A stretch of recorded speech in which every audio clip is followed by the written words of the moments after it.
You're a startup founder. You think your product is amazing and feel like more people should be buying, but the road is long and slow. It feels like you're stuck. There's always one thing I ask startup founders.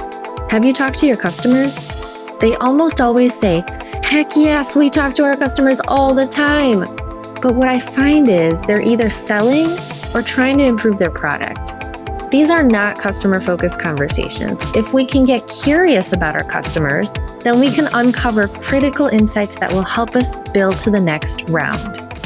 I'm Anna Firmenov, and welcome to Building with Buyers, a show about startup growth where I'll explore how customers help startups build to the next round. Welcome to Building with Buyers. I want to just quickly say that my daughter and I woke up at 5 a.m. today. We went to yoga together. It was at 6 a.m. and I've never done this before. And I was like, let's do it. It's an adventure. She did awesome. It kicked my butt. So I just wanted to, put that out there. If my voice sounds a little bit like lower, and it's so different to do it so early in the morning. Have you done that before? I have. My husband really enjoys yoga. Oh, So, wow. when we first got married, he used to drag me out to these like 5 a.m., 6 a.m. classes. What's up with the 5 a.m., 6 a.m. classes? My husband asked me, like, why is it so early? Why did you have to? I'm like, I don't know. Everybody does it. So we joined this time. And it was tough. It was really good, but it was hard. Everybody was sweaty, and it was only 7 a.m. by the time we left. I'm like, wow. You feel like you've lived a whole life. I mean, I get up at 5 now, but that's a very different reason. Oh, not to do yoga? Not to do yoga. Usually it's some combination of like cleaning and like AI experiments that I would never have time for if my children were awake. Oh, So, wow. You're amazing. First of all, the cleaning. To do cleaning, to wake up and be like, all right, let's do this cleaning. That's amazing. But then also I'm a AI minimalist experiments. married to a hoarder, so comes with the Yeah, territory and that's all why my you got to do it then. and cleaning. Yeah, makes sense. Okay, well, Sandhya, welcome to the show. Sandhya Simhan is the head of customer and growth marketing at Glean. And I kind of randomly found you. I was honestly looking for somebody that's like in customer marketing, and I wanted to bring them on the show. So I found you, and then I realized that Glean is actually really cool. So Glean is basically bringing work AI for all. It's giving every employee an AI assistant and agents that put your company's knowledge to work. And so it's pretty big now. It's raised Series F up to Series F funding, $150 million total, $7.2 billion valuation, and more than 850 people. So it's unusual. I actually bring quite smaller companies, maybe like up to Series C, but sometimes I do bring, the larger companies in. So welcome to the Well, show. I point out we were Series C roughly 15 months ago. So it's been Wow. it's been a whirlwind kind of year at Glean. That's crazy. Okay. So work AI for all. Everyone's kind of like either allowed to use AI at work. Some folks are not necessarily allowed to use it. Some folks are secretly using it, but it sounds like you're kind of bringing this platform to give everyone access to AI assistants and agents. And so one of the things that I asked you right away, I was like, okay, tell me how this is different from tools that I'm using like ChatGPT, Claude, etc. And so tell me a little bit more like what's different about the platform? Yeah, I mean, it's so funny. Like, I know people try to sort of compare us a lot, but it's kind of like comparing completely different layers. It's like comparing NVIDIA to Apple. Like, they're different layers of the stack. ChatGPT, Claude, like these are all foundational models, right? The magic in them is the, state of the art like technology that they're pushing and they're making accessible through their APIs, MCPs, whatever. But like we're the application layer. So it's like, it's great that everyone, if you use cloud as an example, it's great. Like tons of people use GCP and AWS. Great. But like The real layer where people go, "Oh, this isn't just something that like some engineer somewhere nerds out over," is really in the application layer. I actually remember, I mean, I've been following OpenAI for ages. I used to run marketing for deeplearning.ai, which is Andrew Ng's latest startup. And many folks in the AI space know Andrew. And I remember him being so excited when GPT, I think it was either 2 or 3 came out. And he was like just nerding out over it during one of our one-on-ones. And like as a marketer, I was like, I don't get it. Like, why is this fantastic? He was like, it generates and it does this. And I was like, still don't get it. And then there was a point in the conversation where I asked him, I was like, well, what if you like put some sort of interface on it and you could like talk to it like a smarter chatbot? And he was like, yeah, I guess like that would totally be a great application. That's an application layer, but this is a foundational model. And we kind of went into back into the weeds. But I remember thinking that, and then like a year later, ChatGPT came out. And I was like, oh, so they figured it out. Like the application layer is how people actually use AI day to day. Like not everyone's going to learn to code. Not everyone's going to learn, to build like a professional level coder. And so this no code layer is essential for people actually getting the value out of AI. So all the value that you see quoted in like the McKinsey reports and the Gartner reports and the other, XYZ article, all of that is based on an assumption around the application layer. And so, and Okay. that's what Glean is. So we are that platform that then powers a lot of those applications too. So, let's say I want to build an HR agent that answers questions, or I want to build a marketing agent that like makes sure my copy is in within our brand voice and tone. I can do all of that. And because it's no code, it makes my life a lot easier. I'm not going and bothering some engineer. Hey, can you access GPT-3 for me or GPT-4 or whatever we're on to help? That's awesome. I'm sure that that's why it's been growing so quickly because you're making it useful across the entire company. It can be used by HR, it can be used by product, it can be used by marketing, right? It just depends on the use case. So it seems like Absolutely. it's really flexible. So I'm exploring the role that customers play in helping startups build to their next round. That is really the premise of the show, Building with Buyers. And I've been kind of digging a little bit more into not just like there are definitely a lot of really interesting ways that customers support growth or customers are part of growth strategy. But I've also just kind of like dug into like there are people that actually like completely focus on customers as part of growth efforts and marketing efforts. And I want to talk more about that because I think that companies don't really leverage their customers enough, especially early stage startups. They don't stop to consider like how important these people are. They're so unique. Like, what the heck was going on in their heads when they decided to pull out their wallet and pay us money when they're like, when we're so small? Mhm. For larger companies that have like taken over, right, that have more resources and all that stuff, I think that it maybe makes more sense. Like the trust is there. But for especially smaller companies, like, wow, that happened. You got to learn about like why and how did that happen and know more about your customers. And I don't think that's happening enough. So I'm really pushing hard on that. It's also tying back to how people buy and like maybe it's always been this way, but like trust is really important and trust is peer led. And a lot of growth still comes from referrals and word of mouth and bottom up adoption. And like that hasn't changed. And so that's what I talk a lot about in these episodes. So I want to talk to you about customers. So tell me about your team. I know you're head of customer and growth marketing. So tell me about both and like what does each one focus on? Yeah, I also run our content team. So it's kind of a three You for do a lot. just like any startup, you're always wearing 3 hats, right? It'd get Yeah. boring otherwise. So Yeah. the first I will say is I partner with our growth product team and our eng lead and our product design. And we're constantly just trying to figure out like how can we make every channel that the customer might touch in product and out of product, a better experience. And so in product, I really work closely with the product team and the engine product design team. But outside of product, the folks on my team that sort of run, we call that part customer marketing. That's more about like setting up channels where we can interact directly with users. Now, in B2B, we often have this problem where like somebody bought us, somebody implemented us, but neither of them are the ones using us on a day to day. And so it's really important that we have a way to like talk to that last layer directly. An IT admin has like 20 million things to do. Their job is not to keep up with every single feature on every single application and forward it along to the people. Like that's not their job.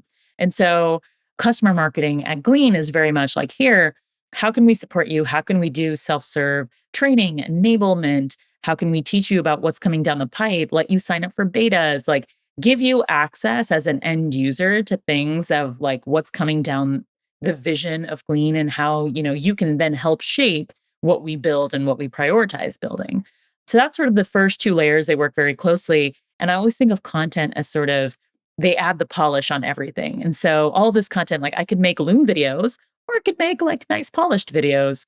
I could make, a really awkward Google Doc somewhere that I share around, or I could make a nice blog post we have Glean Academy in our community platform called Gleaniverse. And it's like, I could create that too. So I really think of the content team as adding polish, making it like super easy to digest. And so these three, they kind of work together, the in product, the out of product, and the content team, making sure that the, message is being delivered. I always say like, no matter what type of marketing you do, there's really only one job. You got to say the right thing to the right person at the right place and the right time.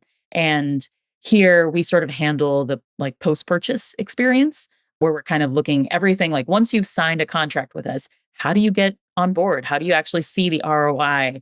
How do you enable your team? All of that stuff. So we have professional services teams, we have partner teams that we collaborate with. And then we take that feedback that we're getting from, the field and from our customers and bring that back to the product teams to create the next wave of innovation.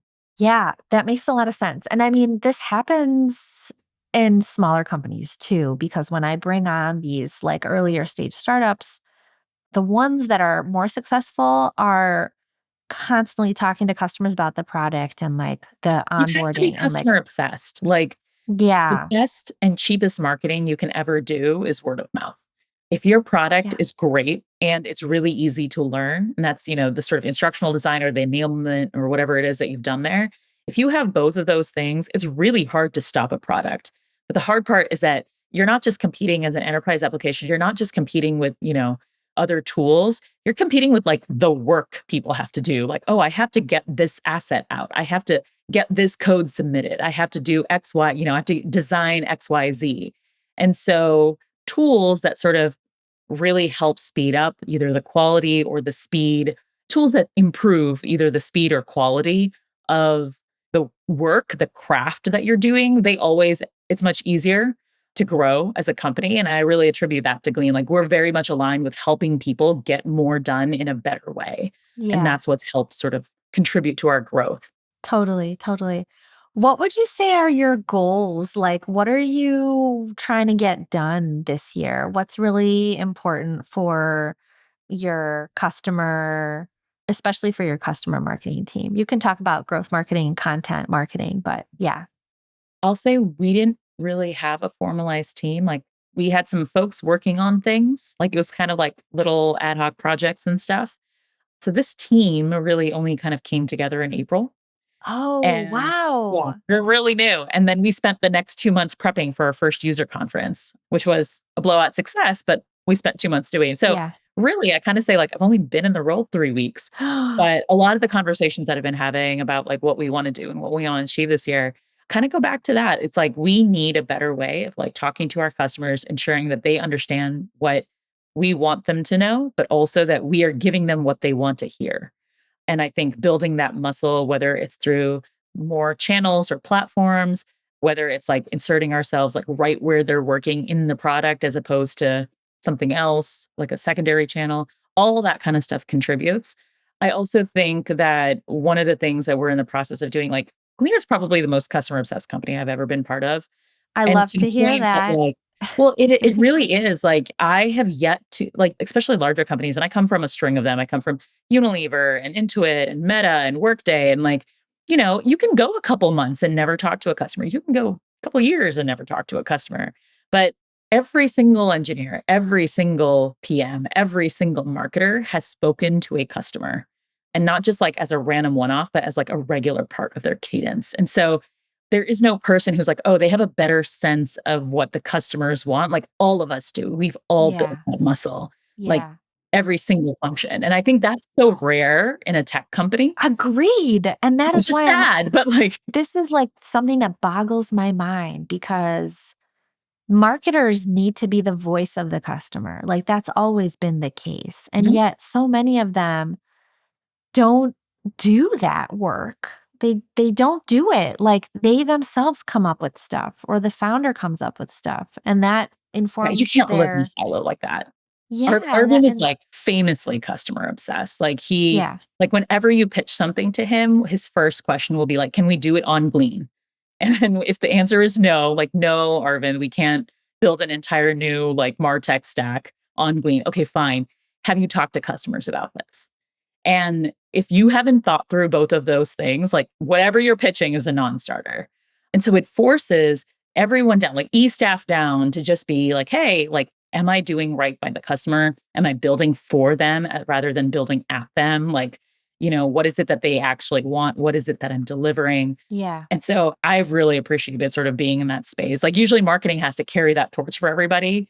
But here, right. it's been really great. It's across the organization, which is amazing. I think I rubbed people the wrong way today when I posted on LinkedIn, but I'm just like kind of pushing a little bit harder into this and so my post was just like, I have nothing against AI tools. I think they're amazing. But I think what's happening now that we have access to them is that we're even less likely to go talk to customers because we could just be like, hey, Mm, ChatGPT, tell me about blah, blah, blah. Type of, this is the company, this is the industry, these are the personas, blah, blah, blah. So, how would they react to something like XYZ, whatever, right? yeah. And so my post was basically like, if you're using AI tools more than you're seeing, chatting, talking to your customers, then you should be worried. And I know that's like pushing it, that you're not going I to be don't think it talking to is. customers like 5 hours a day. But But I don't think it is. I think you're absolutely right. Like right? because my thing is like, so I'm on the board of a nonprofit called Women Defining AI.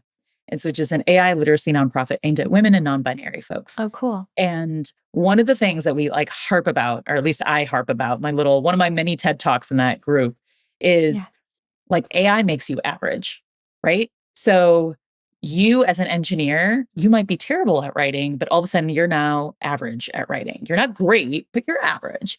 Or I, as a marketer who knows 0 lines of code, I can write HTML now, right? I'm an average coder thanks to ChatGPT or Claude in my case. But once you have that, I think what people forget is like, okay, that makes you average, but it makes everybody else average too. And your differentiation, and I especially say this to like people who are fresh out of college, I'm like, your differentiation is your ability to do your craft. It's not just that you're an average writer, you need to be like the best damn writer that your team has ever seen. And that means you need to spend time on your craft. Like all this drudgery that AI is now doing for you, great, but you need to go and do your craft and spend time like honing your writing skills or honing your coding skills or honing, whatever Absolutely. part of your craft you're focused on. And if you don't do that, and for marketers, a large part of that is customer insights. And if Yeah. you don't do that, then you are not going to be employable. And that sounds really harsh when you say it to a bunch of interns, but that's the truth, and I think people are like, "Oh, like, we'll move to 4-hour workdays." I'm like, "Yeah, that's not gonna happen, like, capitalism does not allow for this." But, like, what you can do is make yourself more employable and quite frankly, like, have more fun by doing your craft well. Yeah. Be in the top 1% of whatever it is you're doing. Is it brand marketing? Great. Just like own brand marketing. Just like Yeah. look at your competencies. And no, you don't have to wait for a manager to tell you what competencies are. You don't have to go work at like a Unilever with its, foundational matrix and multi-step career ladder detailing every little thing. You can go ask ChatGPT, Right. right? You can go ask Claude, be like, hey, like, is this writing good? Like, what do I need to do to become a, better marketer? And it will Right. tell you. And I think people really underestimate the importance of craft. To this day, like we have two amazing writers on my team, and like Glean creates all of our first drafts. Let's be real. It has all the context, it has all the data sources, everything's plugged in. So we dump a lot of information in and we go, hey, like, look, create a first draft. But when somebody sends my team a first draft, the first thing they do is go, okay, like I still need a brief. I still need a brief as if I was writing this from scratch. And I take that brief, that is my rubric for checking this work. And oftentimes there's lots of revisions and rewriting, and it's getting better. Like the more examples we have and the more, context we feed it, the better it gets. But there's always something that the human needs to do where it goes, oh, like it forgot to have a narrative thread here. Oh, let me go fix that. Right. And I think that will always be the case. Like you will always be able to distinguish. It's really funny. Like I spent so much time between writing myself and AI powered writing that like I've started to be able to tell the difference. And no, it's not because of freaking M dashes, right? Like you can tell because there's a lack of so what in how people write. People don't know to organize their thoughts in a certain way unless they're a really strong writer. Like when I look at a piece of writing, almost always I can tell, was it written by somebody for whom writing is a strength?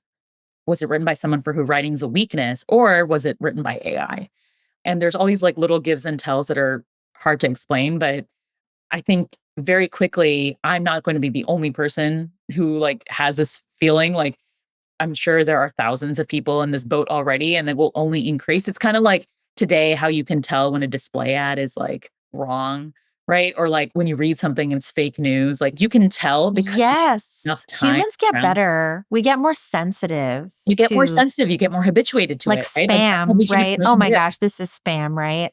Yeah, Yeah, exactly. Well, totally. that's how the human brain works, right? Like pulling my psych degree out here, but it's like we are creatures of patterns and we Yeah. are the world's best computer on recognizing patterns. That's how we know these are the berries to eat and these are the berries to avoid, even though they're both red. And because we've evolved for that, we will very quickly start developing a very good sense of is this written word AI generated, or is this image AI generated, or is this video AI generated? And I think that's the difference between like entertainment versus education where people will see something and be like, I have a lower bar for entertainment. I don't care if stuff is AI generated, but I care really a lot when it's related to my work, when like enterprise has a higher standard. And I don't think people Yeah. realize that. Yeah. And so that's going to be a really interesting sort of dynamic as the general public gets better at recognizing Discerning. AI generated content and AI itself gets better at creating the content and more like humans. So I'm interested to see where that goes. But for Yeah. now, it's a little bit of pendulum swinging. Yeah, that's interesting. We went off on a tangent, but I love Sorry. it. Just kind of tying back to customers Mhm. and the fact that I posted that and you're agreeing that it's not taking it too far. Like we should be putting more emphasis into craft. And part of marketing's craft, I think a big part is really being close to the customer, understanding, who they are, who are we building this thing for, right? I think that's really important. And so I wanted to ask you, how do you like specific ways that you incorporate your customers as part of Glean's growth efforts? Anything that you're like specifically doing or planning to do? Maybe it's around content or research or referral programs, anything like that. Yeah, definitely the biggest thing we did this year was our conference. There was a good chunk of it that was us talking about all our new products and things, but almost every single breakout session, we had some 15, 18 sessions, every single one of them had a customer at it saying, "Hey, this is how I use Glean," and now kind of sharing how they bring Glean to life and how they bring AI into their workspace. So, I think there are sort of like 3, shall we say, relationships to manage here, or 3, communication paths to manage here. There's Glean talking to our customers directly, right? And we're kind of getting those platforms set up. The biggest is our Gleaniverse, which is our community platform. Then you have customers talking to us. And so we have multiple places where we, ask for feedback, request it in the product, in our, customer syncs with AEs, all of that stuff. We have a phenomenal head of user research who like, I don't know how she does everything she does. She feels like a department, but even though she's just one person, shout out to Francis. Just kind of make sure that like, hey, you're not sure about the design, let's go ask the customer. You're not sure about whether this goes here or there, or, if this is the right language and it resonates, let's go ask the customer. So she just brings that rigor and she makes it so easy for us to have that feedback loop immediately to be like, hey, we're not just building for what we think it should be, we're building for what people already want. I want to stop you for a second because Yeah. that's like crazy when you're doing something like every little thing. And immediately it's like, even coming from your leadership, right? Did you talk to the customer? And from, the person that's working on this experience, Yeah. every question is like, wait, before we actually implement something, did you ask the customer? Yeah. So that is unusual. Like, I don't really hear this much. That's what I'm saying. It's a weird level of customer obsession, but I Yeah. love it. I'm here for it. Yeah. I think that that's really cool. Do you ever worry that you talk to customers and then they'll say something, but then are they giving you the right advice? Do you ever worry like, Mhm. oh, should we ask everything? Or sometimes we actually have a vision for this company that customers may not be as closely tied to. So maybe we shouldn't ask every single thing. Is there any of that? We have a range of customers, right? There are ones who are like on the bleeding edge of AI and thought partnering with us. Miro is a great example. They started off using Glean as a search tool. They only use the search tool. And then they started using Assistant. And I believe now they use agents, which just launched like a couple weeks ago. But also, like they loved Glean so much, they were like, wait a minute, we're going to build a connector so we can bring Glean into Miro. And they're not the only ones. Like Sigma Computing did this too, where Sigma Computing's like a dashboard software. They're a Tableau competitor. And as they're doing the thing, they were like, wait a minute, what if you could click a button and Glean has all the context and it could tell you why this number is down? So you don't have to go looking for a reason. Like that's phenomenal. And that you can do that. And that's the kind of stuff where they are true thought partners with us. They're kind of trying to zig and zag along with the market. And then there are like the really large enterprises that are like, hey, we have really high standards for what we allow. You know, some of them white label us, some of them partner with us on like much more deeper infrastructure. Like we just announced big partnerships with Dell and Palo Alto Networks a couple weeks ago around, hey, like the security layer and making things on-prem for like customers with really sensitive data. And so we have partners who are also like, yeah, like all your UX stuff is great. What's your security look like? Right. And security is really, really important to them. And so they are thought partners there, like, because they're doing bleeding edge stuff there. So I won't say that it's like, oh, this partner is wrong or that partner is right. It's more so like, who is the thought? Like, we have such a breadth of customers. So the question is like, who's the most innovative in product design? Let's go talk to them. Like, they're doing it themselves, they have Yeah. that as a craft. You have access to Let's some of the go. And we most have access to amazing. so many, like, Yeah. I mean, honestly, it's like Rivian, Uber, Citi, like we're a Yeah. little bit of a who's who. And because of that, we just go, okay, like who's really good at this thing? Who's really good at like conversational interactions? Oh, this company, let's go ask them for feedback on this. Yeah. Let's get their product design people to weigh in, right? Yeah. It's such a You like have a gold mine of amazing customers. such a gold mine. And so we really try to tap that. Hey, it's Anna, host of Building with Buyers. I started the show because I found that customers play such an important role in business growth, but they're often overlooked. We're so focused on net new. But the thing that makes you unique is not your product. There are so many companies solving the same problem, and they have customers too. The thing that makes you unique is your superfan customers. That's your moat.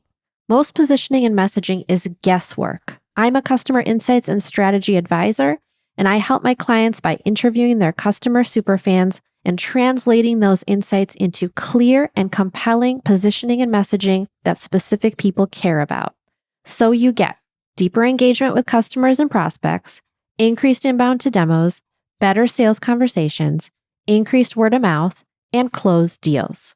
If you're done guessing, stumbling along, and want to be more customer obsessed, reach out. I'd love to help. And now, back to the episode.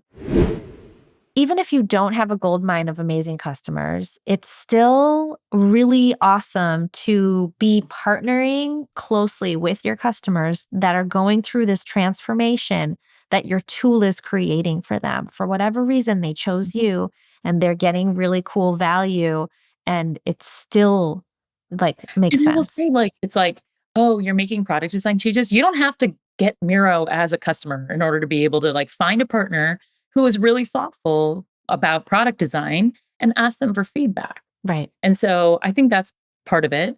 The other part is also you need to look around like AI UX is a space that's not really being discussed much yet, but like we're really about to change how we look at that stuff.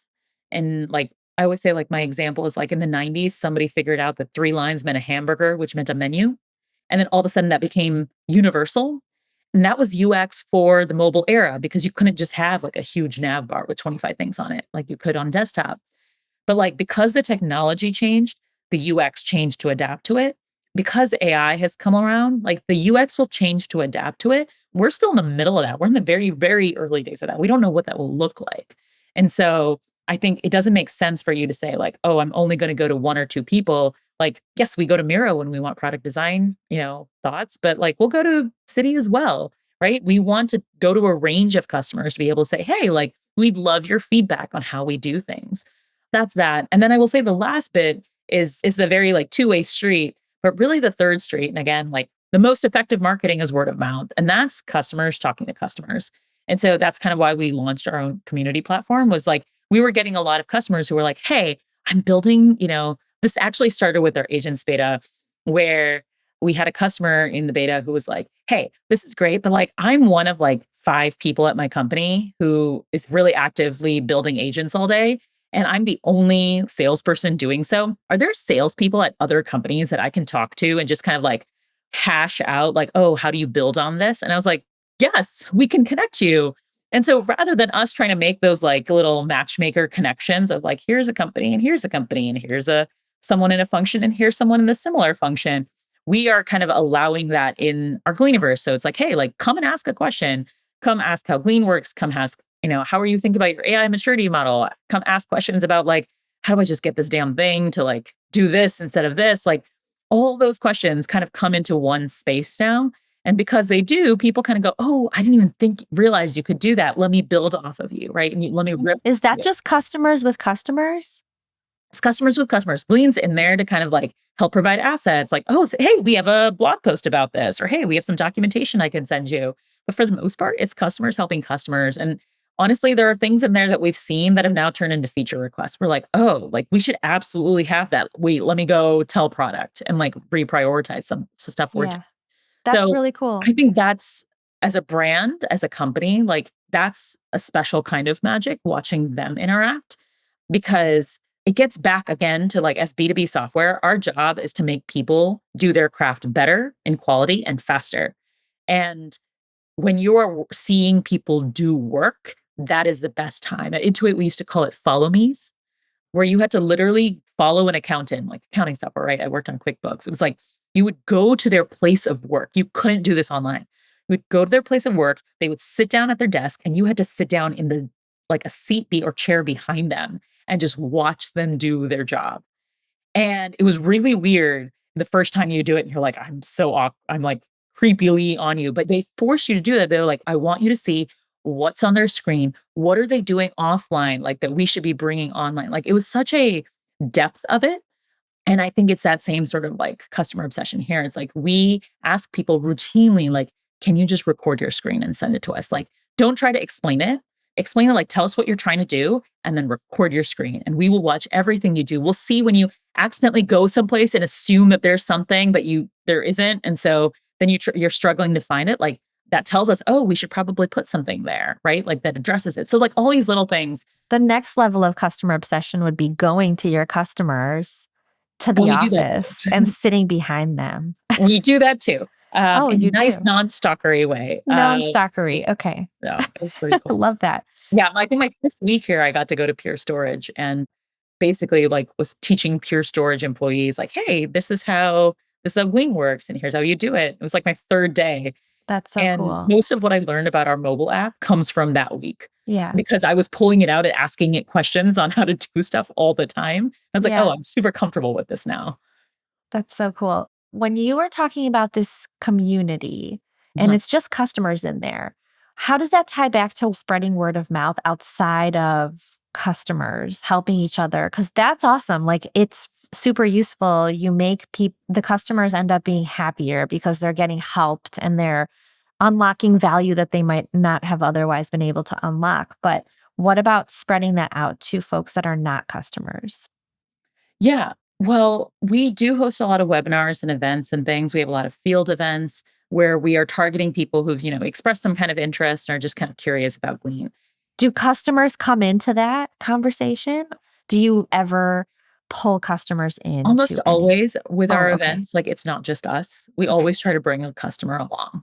So the Gleaniverse is the easiest way for us to kind of find folks who are like willing to raise their hand and be like, yeah, sure, I'll stop by the restaurant for a couple hours and Yeah. talk to some folks about what. And this is a nice part is like, because we have a product that people love, it's really easy to be like, it's kind of like in the heyday when people would be like, oh, like, will you come and talk about your iPhone? Right. And everyone was absolutely, I would come and talk about my iPhone anywhere. Right. It's the same attitude. And Yeah. so we'll be like, oh, I'm going to be in your area. Actually, we have an event. Oh, can I come? Can I come and talk to like some of your prospects? Oh my God. I have so many things that I would tell them about how to do. So, it's these types of people that are really great to have as customers because they're the ones that are your ambassadors, Yeah. right? And And we have so, that in every single customer. And that's yeah. been like the nice, like the little, shall we say, the cherry on the cake is it's not that like, oh, we have some customers that lean in more than others. It's like we have these Glean champions in every single customer. There are people who are just like obsessed with us, and many of them now come and work here. Um, which is Oh, really funny. that's We cool. had someone who implemented Glean at his third company. We've been around a little while, so, like, Ah, he, like, had moved around a bit, and it was his third company, and he was like, "Look," and, right around the time they were signing, apparently he told the AE something along the lines of, "Look, I'm so excited to have Glean again, like, I don't know how I will get work done without it, but yeah. also, can you guys wait 6 months before you poach any of my people? I know they're gonna come apply, but can you just, like, wait?" It's funny. I did a customer research call for a client with a customer. And during that call, she was saying like she's finishing up and she's going to be like exploring other opportunities. And she's like, well, is the company hiring? Do you know? And I was like, oh, wow. That went on a tangent. We weren't supposed to talk about any of that, but that's just to show that your customers love you so much that they actually want to work Yeah, at your company yeah. because they believe in what you're building. They love the product. They believe in the change, the transformation, and they want to just come work for you. That's the best signal ever. Yeah, and I can say, like, I've only been here 9 months, and I can name, at least off the top of my head, 10 people who are like that. They were someone at employee at a Glean customer and have now Yeah, moved to Glean because they love the product so much. that's So, so yeah, interesting. I think you kinda go back to customer marketing, it's like, it's not just you and them talking to each other, it's like, "Oh, here's the product feedback loop, here's the marketing, push, blah, blah, blah," like, here's this very rote thing. It's like, it's also enabling the customer to customer relationship and then figuring out, like, how can you serve? How can you provide whatever it is that they need? And it comes with its challenges, right? Like, our roadmap is a suggestion sometimes, but what it means is like we're always hitting like it might not have been a thing that existed 3 months ago in anyone's brain, but because it is now, like we are able to deliver it. Like agents, we announced it, I want to say mid-Feb. It went GA 3 months later, literally 97 days later. And it boggles my mind that like you can build that fast. But you can because we've been hearing pieces and we've been building components of it because people were asking for them. And all of a sudden it was just like, oh, we should probably like put this into a platform so all these features are in one place. Boom, done. All of a sudden you had the agents platform on top. And so I think that's what it allows you to do is like you get product velocity because you're customer obsessed. And I don't think people get that. They think, oh, if I go ask a customer and they give me feedback, it's going to slow me down. And the reality is if Mm. you're actually plugged in 100% of the time, like you're moving faster. I think there's something there that you just said about slowing down, not just as it relates to product feedback, but also just doing this research, like customer research, talking to customers, all this. I think people just inherently think that it's going to slow me down, Mhm. right? Like going I into think it's another somebody's, step. it's And, another like, this is where I step. really Yeah. appreciate Arvin, like, he comes from Google and Rubrix before that. This is his 3rd startup, and so he's always like, "The customer makes us faster because we don't have to waste cycles doing the wrong thing or building the wrong thing," and, like, that's why he That's the values this. mindset. And it's like, That's the I mindset. think when you have that mindset from the top, it makes it a lot easier to say, "Hey, I know it feels like I'm going to throw a wrench in things, but like, can we just pause? And we have the mechanisms in place to do this, but like, can we pause and just get user feedback on this component really quickly tomorrow?" It's like, okay, great. Let's put a couple calls out, find somebody, boom, done. And all of a sudden, you're that much more sure about the path that you're taking, or you've tweaked it a little bit, or whatever it is. Like, a 1 degree here, is a difference between like Andromeda and the Milky Way or something, right? It's that. And I Right. think it allows us to keep speed. It like prevents us from having to slow down and pivot. Yeah. We did a founders AMA at our conference, and we had the 3 founders sit down, and someone was like, "Oh, like when did you pivot into AI? Because you existed in 2019." And everyone's like, "Not really. Like AI was a natural extension because we kind of knew the technology was coming. OpenAI has been around for a while, like machine learning and neural networks and all that's been around for 50, 20 odd years. So we kind of knew that was coming, but we wanted to build a knowledge graph, a search graph. We knew that that was going to be essential to anything else that happens afterwards. Like knowing how things are connected is always like a superpower. And so we built our index. And then all of a sudden, when we could apply AI to it, like it gave us a head start. Like we spent 4 years building enterprise grade connectors, building security, building permissions aware. Like we did all of that stuff before people even knew what ChatGPT was. So when AI Mm, comes along, it was just like, oh yeah, cool. I always say there's a difference between when you have a fully baked software with like a whipped cream layer on top versus a muffin. One of those has AI really like built into it, like it really serves and the product and the experience is integrated. And the other is like the whipped cream layer. yeah. And I think a lot of SaaS companies right now are kind of building the whipped cream layer and being like, look at my muffin. And that's not a muffin. And so I think it's interesting to watch how rapidly people pivot, Yeah. regardless of size, and how deeply they Slap allow on AI AI to come in. powered to what they Yeah, were exactly. Right? Like building. it's like Yeah. how deeply do you actually allow AI into your product, Yeah. especially when you're building Right. software, but even Right. if you're building like cars. Yeah. Clearly, there's been a lot of success at Glean and like growth super fast. I want to say it's because of all of the customer obsession, but I would it's 100% part of attribute. it is that, right? So what's hard right now? Like what's the big challenge or two that you need to deal with? Probably we can't hire fast enough, like to be That's not honest. that's not a challenge. That's like um But it is, like, it's oh, kind of really? annoying. Like, Glean has a really high standard for the folks that get in. There are many days where I walk around with imposter syndrome because 'cause I'm like, "Really? Y'all think I'm smart enough to work here?" Um, it's incredibly fast-paced, and I was talking Yeah. to somebody who was also had been in early days at Meta.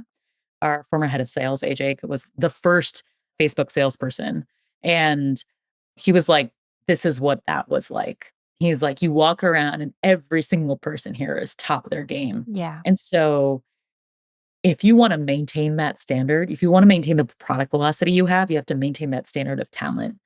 There's a lot of great talent out there, and, like, they're all being snapped up. And so, like, anybody who's ever sneezed at an AI model is, like, being recruited like crazy. Yeah.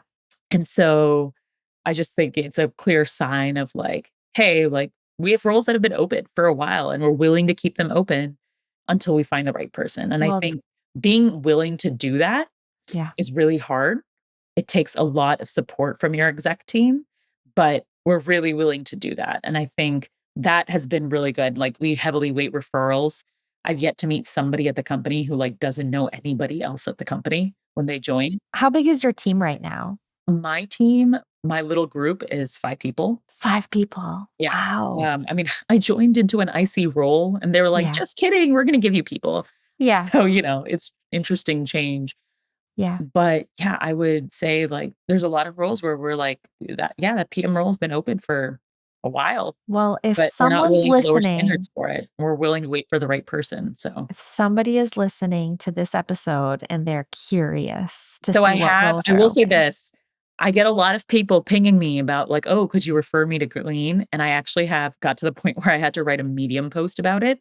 So there are a few things that I say you need to do before you apply to any AI startup right now, starting with showing how you experiment and showing your thought process, whether that's LinkedIn or Medium or Substack or whatever else. Yeah. And so if you Google my name and you like search for me on Medium, you'll find my blog post that says, "So you want to work at Glean?" Honestly, it applies to Glean, but it also applies to pretty much any So many AI companies. startup out there. Like, Yeah. if you're trying to look for a role that's very influenced by AI, which is pretty much everything right now, you need to be doing those things. Yeah. If you're not getting callbacks, that's why. Yeah. And so, highly recommend that for people. Yeah. Where are you placing your big bets this year? Like, what are some of the things that you're planning to do? I mean, this team spun out pretty quickly and you just like did your conference and you spent 2 months on that. And so now it's like, okay, we're here now, guys. Where do you think you're going to place big bets for your team for customer marketing and growth marketing? What are you thinking about? Yeah.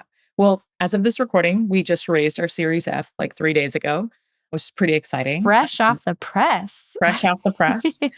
That was a bit of an opportunistic raise, just like the one we did in September. It was like, hey, like you raise money when you don't really need it because you have that traction. And I think like as a company, we're really focusing on sort of three key areas. One of it is just product innovation, right? Are we thinking about security? Are we thinking about the search layer? Are we thinking about the agents layer? Like there is so many features, so many things that our customers want in each of those. And like, let's just go build more of that, right? Let's go hire the right people, build that out more. Second is probably our ecosystem. We are probably the company in the world with the most product integrations pulling into an index. And so we want to continue that. We want to build enterprise grade connections for enterprise work. We have a lot of go to market partners that we've just started collaborating with, and we'd like to, make sure that we're going to market with them much faster and quicker. And so, you know, What kind of partners are they? honestly, everything. We have channel partners, we have large GSI partners like the Yeah. Deloittes of the world, that kind of thing. So it kind of depends. Like we are welcome and willing to work with everyone. We have hyperscaler partners. I think we won, if I'm not mistaken, we just won Google Cloud's Partner of the Year award. So, we have a lot of these different partners that we work with for the go to market side, but also on the product side. And so we just announced, Dell, Palo Alto Networks, Workday, Snowflake, probably forgetting Databricks. We probably forgetting a few too, but like we were announcing a bunch of those too. So it's at product level and the go-to-market level, just that entire ecosystem. Like there's so much more we could do. So, Yeah. we want to go guns blazing. And the last is international. We are still like many startups that start in Palo Alto. We are very US centric right now. And so we've made some immense progress in Europe as well as in Japan. And so we want to continue that and continue our APAC motion, continue our Europe motion. And quite frankly, like our customers are there too. And so we want to support them as Glean, like wherever, we don't want our client who has an office in Europe to be waiting to hear back when they have a question or want to, get enabled on something. So we're trying to meet our customers where they're at through that too. Yeah. Okay, that's a lot. Anything I know. like specific? Yeah, because it's like very much like high level, company level. Anything that's like specific to your small team? Like, okay, guys, we're putting our heads Oh, yeah. together I and mean, that's going to be your focus. Yeah. yeah, as customer marketing, I would say my big focus is our Gleaniverse, which is our community platform. Like there's so much we can do. Like we literally, Colleen on my team, she's our like main point of contact for that platform. She has like an ideas list that is 2.5 pages long of all the things we want to do. How do you pick? Like, how do you decide what you're going to actually do? Because you can't do everything. You can't. My ideology, and this actually comes from my time at Intuit, because I used to I set up a function there called experimentation marketing. I'm kind of applying the same thesis here, which is the goal is not to build the best, the goal is to figure out what works. And so my goal is, okay, like you want to run these like webinar style events. Great. We're going to run two that are admin related, two that are function related, two that are vertical related, two that are blah, blah, blah related. And we're going to use that as an indicator of like what people actually want to hear. Like you want to do, office hours, great. Office hours that are admin related, office hours that are customer related. Like I want to be running experiments. And so it's actually my team's OKRs.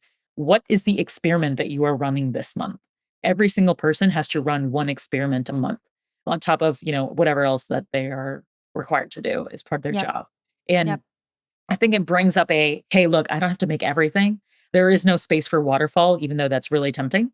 And so I need to really focus on how can I do this the lightest weight possible, really quick, really fast? How can I use AI to help me do it at a high quality and do it faster?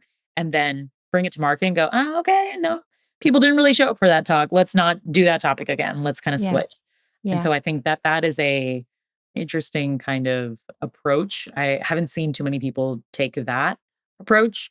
Customer marketing tends to be like grounded in like what and repeating models. But like when I was at Intuit, we found out that Flipbook was actually a better platform for our ads than Facebook was. Like it was like 10x the return, like the ROI. Oh, Yeah. interesting. And granted, this was like 2019, but like Yeah. still, like that was such a find and it completely changed the media landscape. Like that's a $500,000 we spent differently because of that experiment. And here I apply that same technology. It's like, I don't know what's going to work. Like, I don't know what's going to make the Gleaniverse go viral. And so Right. I'm willing to try a little bit of everything. And the goal is, how do you do it lightweight so you're not bogged down in the details and the operational overhead? It's like, how are you staying agile? Because your customers are agile. They like change what they want every single week. Yeah. And so you need to be agile so you can keep up with them, so that you're not like this, like slowing them down. And for the customers that are running slower than you, they need to know that you're on the lookout for the best and most useful things. So by the time that they're ready, you have built it out. Like whatever is successful, you have built it out into V2, V3, V4. Yeah. But for the partners who want to like dance with you, it's fine. Like, but you got to be nimble for V1. So I think Yeah. it's balancing that need is always like, you're always balancing your team's bandwidth, like looking, are we doing too much experimentation? Are we doing too much like growing out and expanding? But that art of that, I think, is part of the craft. It's what makes it fun.